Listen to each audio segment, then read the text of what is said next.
Aujourd'hui, nous allons faire un fraisier. Alors, commençons par une chose, hein, la génoise. Donc, ça, je vais les casser tout doucement. Vous voyez, les œufs ont triplé et c'est blanc. Alors, je mets de la farine, mais toujours tamisée, hein, qu'il n'y ait pas de grumeaux. Je verse dans mon moule. Voilà, je mets bien dans les coins, parce que c'est toujours les coins qu'il faut faire attention. Alors, je mets ça à 180, en principe 15 minutes.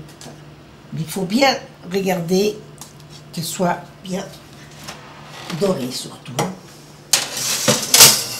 Voilà. Donc c'est comme ça son aspect à la sortie du four. À la sortie du four, c'est ça. Ça a l'air d'être le même principe que le gâteau aux 3 chocolats. Ah, c'est le même principe. C'est pour ça que une autre fois, je ne vous ferai même pas perdre du temps à la regarder. Je vous dirai, adressez-vous à... Allez voir la recette pour la base. Ça, c'est pour les gourmands en face de moi. Voilà. Si vous n'avez pas des moules comme ça pour le mettre dedans, moi, je prends des petites choses comme ça. Et alors, à ce moment-là, je coupe. Et ça fait des choses individuelles.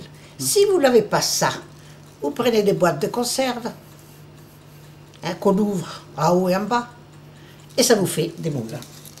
Maintenant, nous allons faire la crème pour mettre à l'intérieur.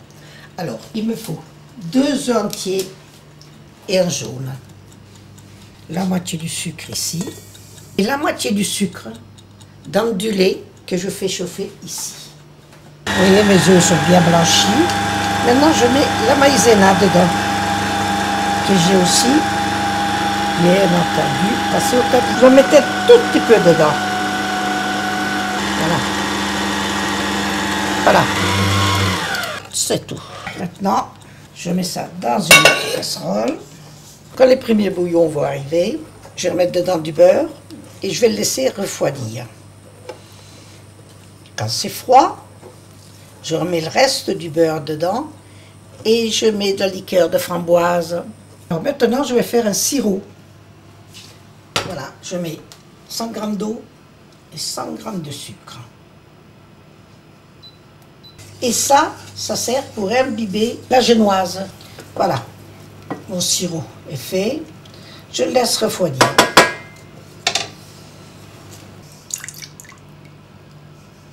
Pareil, la liqueur de framboise. Et là, avec un pinceau, je vais la mettre sur ma génoise. Autrement, elle c'est trop sèche, vous comprenez? Voilà, il faut bien l'imbiber. Et je vais mettre au fond un tout petit peu de crème tout autour. C'est pour que les fraises tiennent mieux, vous comprenez? Voilà. Alors, je coupe en deux les fraises. J'enfonce bien.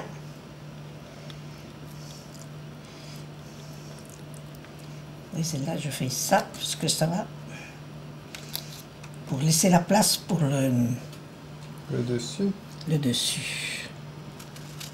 Voilà. Vous voyez, il faut que ça soit bien garni autour, que ça vraiment très joli, parce qu'autrement, quand vous le sortirez, ça ne sera pas beau. Et après, moi de temps en temps, j'en coupe un peu. Enfin, vous pouvez le mettre aussi entière. Hein.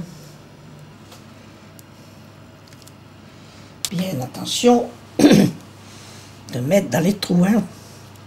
C'est pour ça que je vous dis de bien faire les bords, que ça soit plein les bords. Comme ça, vous n'aurez pas de mal. Autrement, si vous la... c'est pas possible quand vous la découpez après.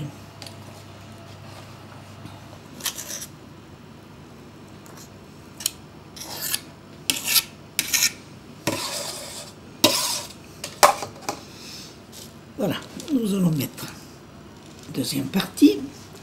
Et n'oubliez pas d'appuyer quand même un peu. Oui. Et nous allons l'imbiber.